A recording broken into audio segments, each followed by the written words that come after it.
السلام علیکم، کیسے ہیں صاحب؟ امید ہے کہ آپ سب ایمان اور صحت کے بہترین حالتوں میں ہوں گے انشاءاللہ تعالیٰ۔ اب چونکہ جیسے کہ رمضان جا رہا ہے، بہت ہی پیارا، بہت ہی برکتوں والا مہینہ، جس کے آنے پہ ہم دل بہت خوش تھا، اب اس کے جانے پہ دل بہت اداس ہے۔ خوش اس لیے تھا کہ یہ رحمت و برکتوں کا مہینہ ہمیں نصیب ہو رہا ہے، اور ہم اس میں زیادہ سے زیادہ اچھے کام، زیادہ سے زیادہ عبادت، زیادہ سے زیادہ اللہ تعالیٰ کی رحمتیں برکتیں سمیٹنے کی کوشش کریں گے انشاءاللہ تعالیٰ۔ ہو سکتا ہے کہ یہ ہماری زندگی میں اور ہمیں جہنم سے آزادی کا پروانہ مل جائے اس رمضان کے صدقے سے، کیونکہ حضور اکرم صلی اللہ علیہ وسلم بھی رمضان کے نصیب ہونے پر خوش ہوا کرتے تھے اور رمضان نصیب ہونے کی دعا کیا کرتے تھے۔ تو اب رمضان جا رہا ہے تو دل بہت اداس ہے۔ وجہ کیا ہے کہ نہیں جانتے کہ اگلا سانس بھی آئے گا یا نہیں جانتے اگلا مہینہ بھی آئے گا یا نہیں، اور پھر یہ کیسے جان سکتے ہیں کہ اگلا رمضان بھی نصیب ہوگا یا نہیں۔ تو رمضان کے اس مہینے کی یہ جو ایک دن یا پھر ہو سکتا ہے کہ 2 دن نصیب ہو جائے، تو اس میں میکسیمم اپنے گناہوں کی معافی مانگنے کی کوشش کرتے ہیں۔ ہم سب اس کو جاتا ہوا عید کو آنے کی خوشی میں رمضان کے جو رحمتیں برکتیں سمیٹنا بھولیے گا مت۔ کہیں ایسا نہ ہو کہ آپ کو 1 کروڑ مل رہا ہو اور آپ جو ہیں وہ صرف 1 لاکھ کے اوپر اکتفا کر لیں، ایسا نہیں کرنا ہم نے انشاءاللہ۔ ہم سب بہت کوشش کریں گے کہ اپنی سب تیاریوں کے ساتھ ساتھ رمضان میں اپنے لیے دعائیں مغفرت کرنا نہ بھولیں، اپنے جاننے والوں کے لیے، اپنے پیاروں کے لیے، حضرت محمد صلی اللہ علیہ وسلم، حضرت آدم علیہ السلام سے لے کے قیامت کے دن تک کے جتنے بھی مسلمان مومن مرد اور مومن عورتوں کے لیے دعا کرنا نہیں بھولیں گے انشاءاللہ تعالیٰ۔ تو اب جب رمضان جا رہا ہے تو اللہ تعالیٰ کی ذات نے ہمیں زکوٰۃ کیا ہوتی ہے؟ یہ ہمارے مال کو پاک کرتی ہے، یعنی کہ ہم حلال کمانے کے بعد بھی ایسا ہوتا ہے کہ ہمارا مال پاک نہیں ہوتا۔ یہ ہم نہیں جانتے ہیں نا، سم ٹائم ایسا ہوتا ہے کہ ہماری ڈیوٹیز ہوتی ہیں 8 آورز کی، اور ہم اس میں سے 6 آورز دے رہے ہوتے ہیں، ہم اس میں سے یا 8 آورز دے بھی رہے ہیں، تو کبھی ایسا ہوتا ہے کہ ہم بیمار ہوتے ہم نہیں جا پاتے، کبھی ایسا ہوتا ہے کہ ہم وہاں جا کے بھی دل نہیں ہو رہا ہوتا کچھ کرنے کا، تو ہم پراپرلی وہ چیز اپنے کام کے ساتھ سیٹسفائیڈ نہیں ہو پا رہے ہوتے، تو لیکن ہم کرتے ہیں، اور سم ٹائم ہم بہت اچھے طریقے سے کر رہے ہوتے ہیں۔ بظاہر تو وہ حلال روزی ہی ہے کہ ہم محنت کر کے کر رہے ہیں، لیکن اس میں جو کچھ کمی کوتاہی ہم سے ہوئی تو رزق تو ہمیں اتنا ہی ملا، تو ہمیں زکوٰۃ دے کے اپنے مال کو، اپنی روزی کو حلال کرنا ہوتا ہے۔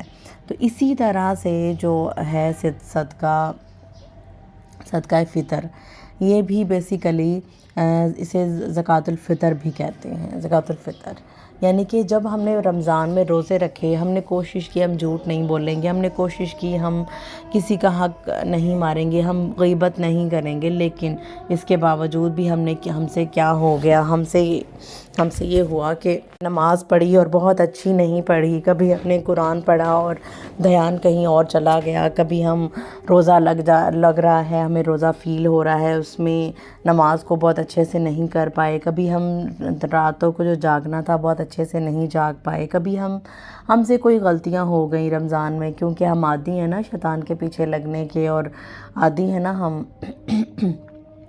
تو بری عادتیں جو ہیں وہ آہستہ آہستہ چھوٹتی ہیں، تو اس لیے جو ہم سے کمی کوتاہی روزے میں ہو جاتی ہے، یہ اس کی بھی، یعنی کہ اس کا مطلب یہ ہے کہ ہماری بالکل پاکیزہ عبادت قبول ہو رمضان کی، یعنی کہ ہماری کمی کوتاہی کو درگزر کر دیا جائے، اس کے لیے صدقہ فطر ہے۔ اور صدقہ فطر جو ہے اس کا وقت ہوتا ہے رمضان کا جو آخری روزہ ہے اس سے، اور عید کی نماز سے پہلے تک، لیکن اس کو آپ 1-2 دن پہلے بھی ادا کر سکتے ہیں۔ حضرت عمر فاروق کا یہی معمول تھا رضی اللہ عنہ، ان کا یہی معمول تھا کہ وہ رمضان سے 1-2 دن پہلے ہی صدقہ فطر ادا کر دیا کرتے تھے۔ رمضان کے بعد اگر ہم عید نماز کے بعد ادا کریں گے تو وہ سمپل صدقہ ہوگا، وہ صدقہ فطر نہیں ہوگا، یعنی کہ ہمارے رمضان کا جو ہے صدقہ وہ نہیں ہوگا۔ اب صدقہ فطر کا مقصد روزے کی حالت میں سرزد ہونے والے گناہوں سے خود کو پاک کرنا ہے۔ صدقہ فطر عید کی نماز سے پہلے ہمیں ادا کرنا چاہیے، ورنہ کیا ہوگا، وہ عام شمار ہوگا۔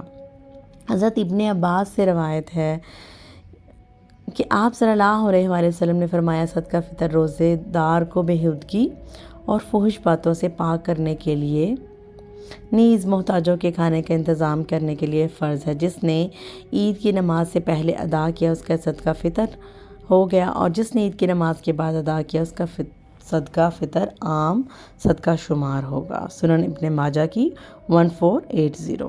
صدقہ فطر کی مقدار کتنی ہے؟ صدقہ فطر کی مقدار 1 صاع ہے، جو 3.25 سیر یا 2.5 کلو کے برابر ہے۔ صدقہ فطر ہر مسلمان، غلام، آزاد، مرد، عورت، چھوٹا ہو یا بڑا، ہر کسی کے اوپر، روزہ دار، صاحب نصاب ہو یا ہونا، یا سب پر فرض ہے۔ حضرت عمر رضی اللہ عنہ سے روایت ہے کہ آپ صلی اللہ علیہ وسلم نے رمضان کا صدقہ فطر 1 صاع کھجور یا 1 صاع جو غلام، آزاد، مرد، عورت، چھوٹے بڑے ہر مسلمان پر فرض کیا ہے۔ جس شخص کے پاس ایک دن کی خوراک میسر نہ ہو وہ صدقہ فطر ادا کرنے سے مستثنیٰ ہے، یعنی کہ وہ نہ دے۔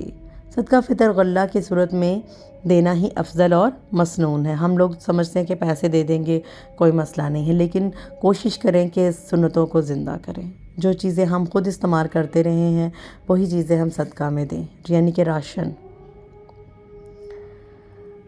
صدقہ فطر ادا کرنے کا وقت آخری روزہ افطار کرنے کے بعد شروع ہوتا ہے، لیکن عید سے یا 1 یا 2 دن پہلے ادا کیا جا سکتا ہے۔ صدقہ فطر گھر کے سرپرست کو گھر کے تمام افراد، بیوی، بچوں اور ملازمین کی طرف سے ادا کرنا چاہیے، یعنی گھر میں چھوٹا سا ایک بچہ بھی ہے اس کا بھی صدقہ فطر آپ کو دینا ہے، فطرانہ آپ کو ادا کرنا ہے۔ حضرت نافع رحمہ اللہ سے روایت ہے کہ حضرت ابن عمر رضی اللہ عنہ گھر کے چھوٹے بڑے تمام افراد کی طرف سے صدقہ فطر دیتے تھے، حتیٰ کہ میرے بیٹوں کی طرف سے بھی دیتے تھے، اور ابن عمر رضی اللہ عنہ ان لوگوں کو دیتے تھے جو قبول کرتے تھے اور عید الفطر سے 1 یا 2 دن پہلے دے دیتے تھے۔ سبحان اللہ۔ تو ہم سب نے کیا کرنا ہے؟ صدقہ فطر ادا کرنا ہے، اور دوسرا یہ کہ ہم نے کوشش یہ کرنی ہے کہ عید کے دن ہم نے اپنے اس ارد گرد والوں کا خیال رکھیں، جو غریب مستحق لوگ ہیں ان کا بھی خیال رکھیں، بنائیں تو ان کے گھر بھی میٹھا بھجوائیں، اور پھر یہ کہ عید کی خوشیوں میں ان کو شامل کریں، ان کو عیدی دیں۔ ان کے بچے اگر آپ کے پاس آ جا سکتے ہیں تو ان کو عیدی کے طور پر دیں، تاکہ وہ بھی عید کی خوشیاں منا سکیں۔ اپنے ارد گرد والوں کا بھی خیال رکھیں، اور صدقہ فطر دیتے ہوئے کوشش کریں کہ مستحق افراد تک پہنچائیں۔ سبحانک اللہم و بحمدک نشہد ان لا الہ الا انت نستغفرک و نتوب الیک۔ السلام علیکم۔